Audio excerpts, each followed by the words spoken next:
Another year and another collection of games that I planned to play, and others that I didn't. The only game I told myself that I had to play this year, regardless of anything, was Horizon Zero Dawn, and I certainly did not regret that. I was also able to finally catch up on a few that I had missed out last year, as well as some nice surprises 2025 had to offer. If I had to say what this sort of theme for this year was, it would have to be Star Wars, I guess. I finally took time to play Jedi Survivor, Outlaws, as well as the Battlefront 2 campaign. I also released that video back in March where I talked about Krennic and Tarkin for too long, so I guess that sorta adds to the count. Okay, it doesn't, but whatever. Now that I look at this list, it's actually another thing, but I'm not going to say what that is, because it'll probably spoil, like, half the entries. This was another really weird year for me gaming-wise.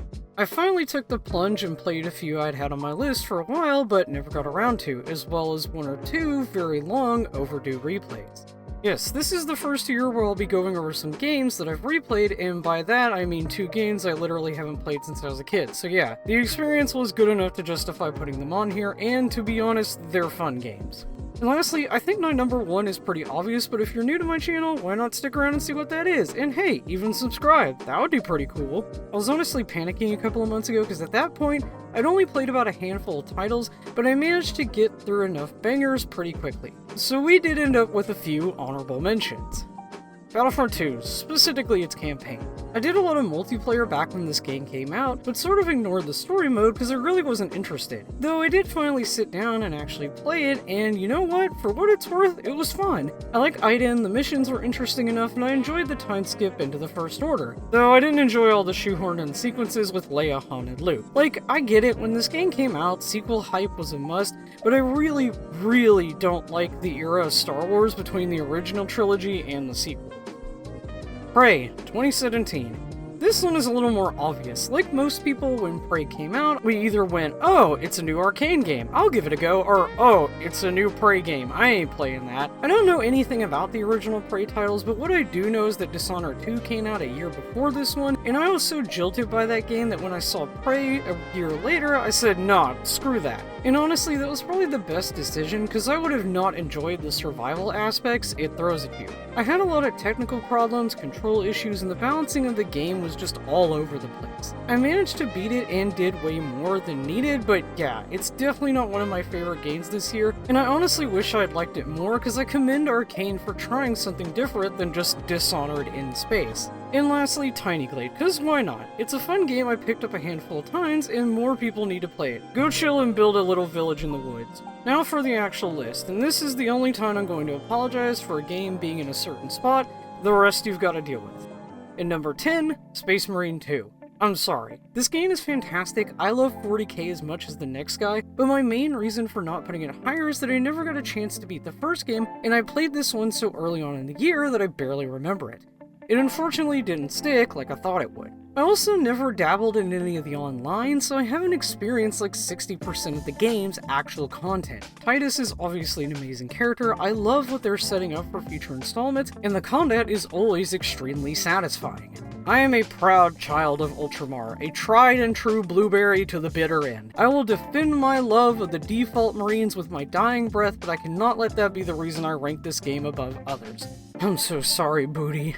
On to number 9 with Return to Castle Wolfenstein, Operation Resurrection. This is a proper gem from my childhood. I remember a friend and I getting it from GameStop and spending our time zooming through the levels and being really bad because it was extremely hard to make out anyone on my old CRT TV. I did eventually beat it on my own as a kid, and I remembered it just being a pretty great game for what it was. So replaying it for the channel and for an eventual Wolfenstein video, and yeah, for what it is, it holds up really well. It was built in id's Quake 3 engine, so the movement is icy but fun, the levels never feel dull. Good, quick progression, and honestly a narrative that had no right to actually be interesting. The game introduces Wolf staples like Death's Head, as well as cemented a lot of the themes of brutish flesh monsters and the occult. It was nice to see that a few of the Machine Games titles actually held onto a lot of the soul this game originally brought. This is definitely one of those I wish people wouldn't sleep on, but sadly, it's just really hard to get a hold of unless you're willing to play it on PC, because it's all been abandoned on consoles. But hey, if you're interested in it just out of sheer curiosity for what a non-machine Wolf game is like, I've got a complete playthrough of it on my channel, so why not check it out? And now for number 8, Wolfenstein 2009. Yeah, I did the Wolf games back to back, but it's my list and I want to talk about how much I love them for a hot minute. I also can't justify putting them higher because they're replays. Want to know the main thing I like about this game? I had forgotten basically all of it, and what I did remember barely helped in my replay. That means it essentially felt like a fresh playthrough, and that's awesome. This is essentially the forgotten Wolfenstein game, and for some reason, I remember a lot of people not enjoying it, and I honestly don't know why. It has a fairly good collection of firearms, weapon customization, a power system, and a large city that rewarded non-linear exploration. I had forgotten this game even had side quests, multiple factions, as well as fairly diverse enemy types. Is it the best FPS on the PS3? No, but it's a solid single-player experience that gives you way more than I thought it would. I could easily put over 10 plus hours into this game, collecting all the gold for upgrades, tomes for power, and the intel, which is fully voiced. All of the intel in this is fully voiced. Why? I didn't deserve this level of kindness from a 15-year-old game. Wolfenstein 2009 was definitely worth my time, and hopefully it's worth y'all's. Much like its elder counterpart, it's also nearly impossible to find conventionally, but I did do a playthrough of it on my channel, so have at it. Alrighty, let's get on to number 7. Sniper Elite Resistance. I seem to be an outlier when it comes to this entry in the illustrious Sniper Elite series, and I guess I know why. Resistance is pretty much just Sniper Elite 5.5. It's a standalone expansion of sorts where you're given a handful of new missions where you play as Harry Hawker, who I like to call Green Carl, instead of Carl Fairburn himself. People seem to have gotten so offended by this, the rebellion had to put Carl back in the game just to shut him up, or they did it because they wanted, who knows. But you know what? I'll say it, I like Harry. This version of him is fun. He's a cockney geezer who enjoys killing Nazis way more than one should, but it's honestly a nice breath of fresh air from Carl's stoic characterization. Give me the scrappy Londoner. In terms of levels and mechanics, the title plays essentially the same to its main entry counterpart, with a few added bits to vary it up. Firearms, ammo types, and some clever yet familiar ways in which you can take out enemies.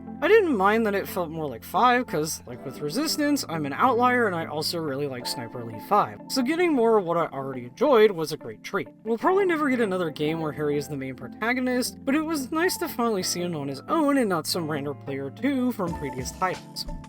Carrying on to number 6, Jedi Survivor.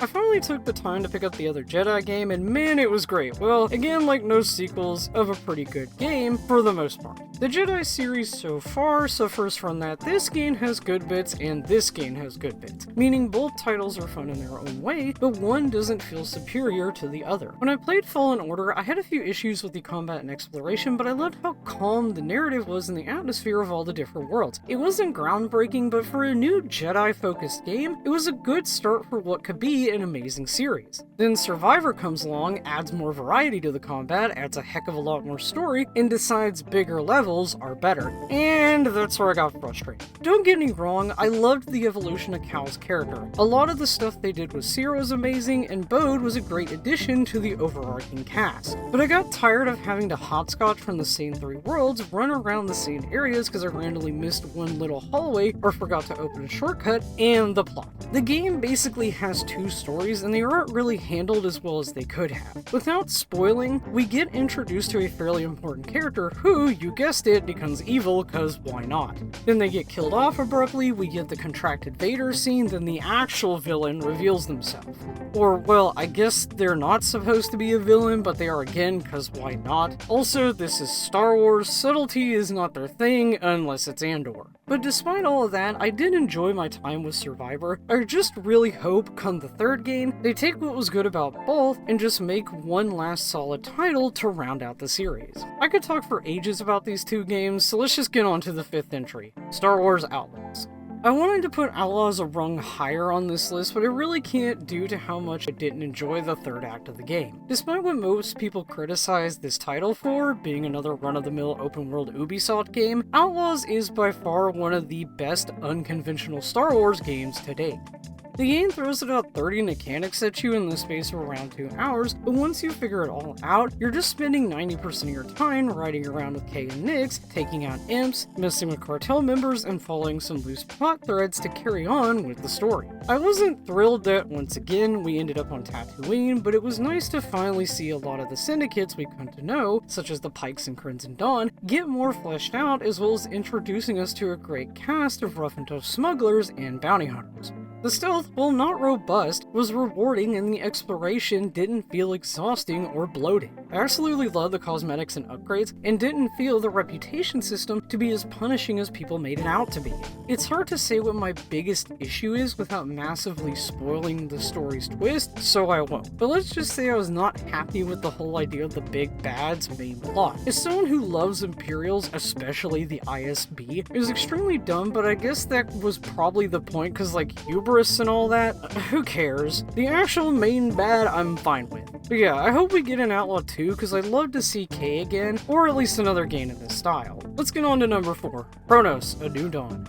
In KT's endless effort to play more survival horror games, I decided to give Cronos a chance and I did not regret it. Was this game tough? Yes. Did I possibly make it harder on myself by not learning the language of the levels? Absolutely. Was the narrative and gameplay compelling? 100%.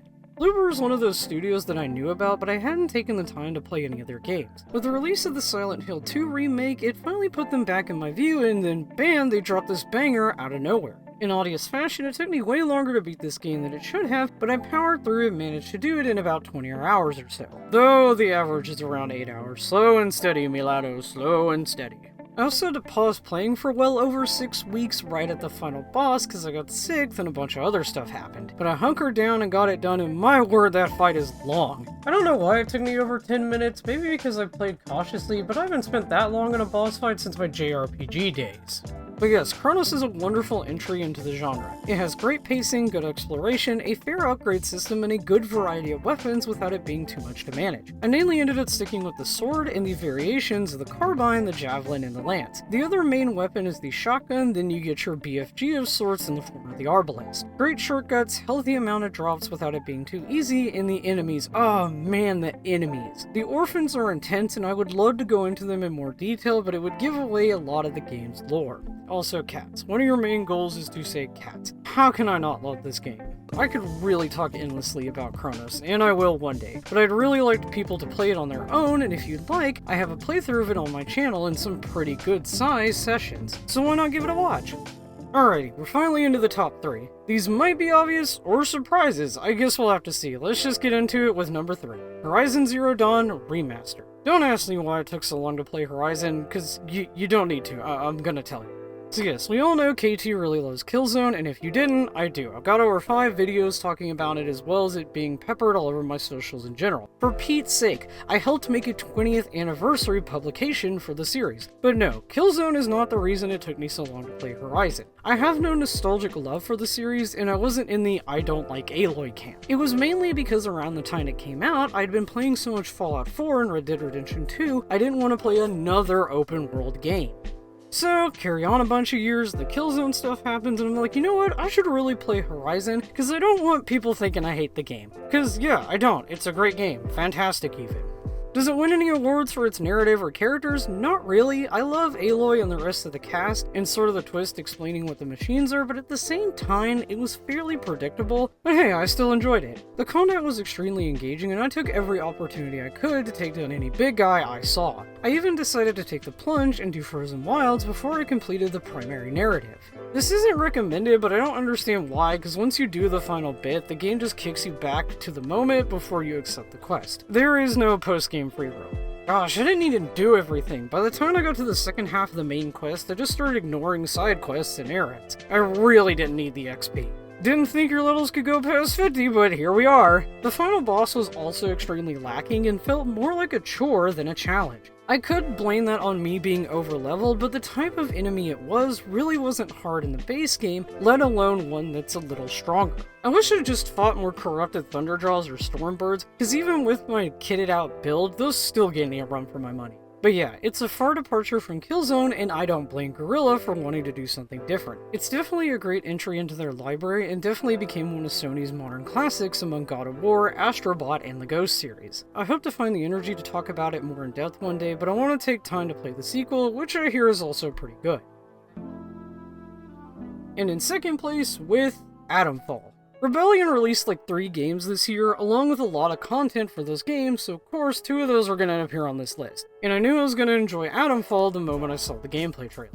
I didn't think it would make the number 2 slot, but I ended up enjoying it a lot more than I thought, and still think about its themes and direction, even after putting so much time into it. I know it's frustrating to call it British Fallout, but that's kinda what it is. It doesn't make it any less enjoyable, but Atomfall really takes that play-it-your-way mentality and runs with it. I also really like Fallout, so yeah, it was nice to play a game similar to it. There are dozens of great stable characters, a good collection of endings, and endless amounts of exploration in a map that's fairly robust, but not so big that you feel like you're wasting your time. My biggest gripes would honestly have to be the inventory and the lack of fast travel, the latter being fixed in a recent update. I did manage about 4 of the endings on my initial playthrough, then ended up doing one of the ones for the DLC, which there are 2 of. I did a good portion of Wicked Isle, but I didn't like the theming. I don't really vibe with all that occult pagan nonsense, but Red Strand was great. I love the very subtle love letter to War of the Worlds and all the weird Cold War tech. Atomfall is one of those games where I'm excited to let my time with it cool until I get a chance to play it again with the knowledge I have now. Sort of like I did with Fallout 4. I really hope Rebellion is able to carry on with this series and give us another entry because we definitely need Atomfall 2. I honestly wish I had more to say, but so much of how this game is experienced is very much based on player choice. I will say, if a sequel comes out, please make the dialogue more robust or add like a karma system, because I got really annoyed that I accidentally climbed a ladder and all the protocol had me on watch from there on out. I don't need to be called names just because I stepped over a yellow line. Yes, I highly recommend Atomfall, and with all the updates and DLC releases, this is probably the best time to finally pick it up and give it a go. And of course, like many of the other titles on this list, I've got a fairly robust playthrough of it on my channel you can take a look at. I don't actively show everything, so maybe give it a peek, and if it gets you interested, why not purchase the game yourself? See if it's worth it. I swear it's worth it. Okay. On to number 1. This one isn't a surprise, I'm not even gonna hype it up, it's Great Circle. I knew this was gonna be my game of the year before I even played it, and yeah, I had to wait a while cause like most people, I wanted to play it on PS5. I had already made a video talking about aspects of this game I really like, and no, Voss is not the reason it's my game of the year. It's absolutely 100% fantastic and the Indiana Jones game we needed. Machine Games, being the absolute legends that they are, managed to take an already great adventure series and translate it into a game that's so incredibly faithful to the existing material that it might as well be the long-lost 4th indie movie. Every level, puzzle, and quest are lovingly crafted to have that Jones energy, and the cast is top-notch. We've got the always great Troy Baker playing our lead, and the incredible Mario Scrivelis playing the devilish main villain, Emmerich Voss. Please put him in Wolf 3, please. I need that. It'll make me so happy. The cinematography and acting are on point, and the use of lighting in certain scenes to fake movie magic was great, and the game just feels like an indie flick. Is it Spielberg ILM perfect? Of course not. The game's budget shows in certain parts, but Machine Games always cares about form and function over cutting-edge graphics. A lot of the cutscenes in the game go on for so long, and when I wasn't playing with subtitles, it felt like I was just watching another movie. I cannot stress enough the performances in this title, every scene was amazing from start to finish. Mechanically, you feel like Indy. He's a little clunky, but he gets the job done. You get your whip to help traverse certain areas, help with puzzles, and disarm enemies. Great Circle sports a fun stealth system with an endless amount of improvised weapons, and along with the upgrade system, you can really just play however you want. You can focus more on hand-to-hand gunplay or just completely avoid most combat. And the exploration is great. The Vatican is probably my favorite level in any title with stealth. It had the spirit of Arcane, and any game that reminds me how much I love Dishonored is an automatic win in my book.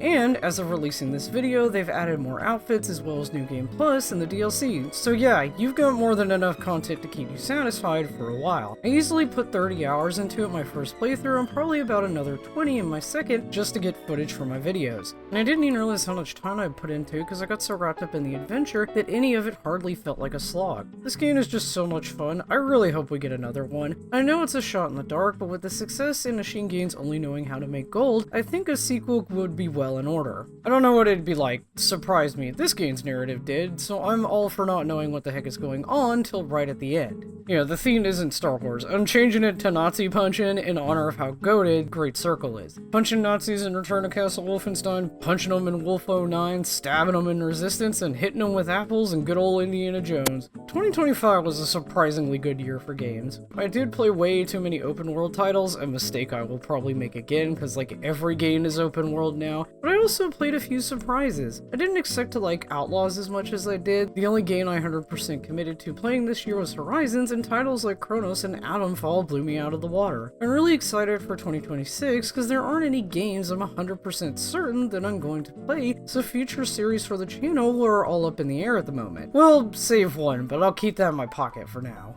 Thank you all so much for a great year of gaining and growth on this channel. If you made it this far, now why not tell me your top 10 games of 2025, or what your favorite game of this year was. If you want to support me in other ways, I also have a Patreon. Thank you all so much for watching, and I'll see you in the new year.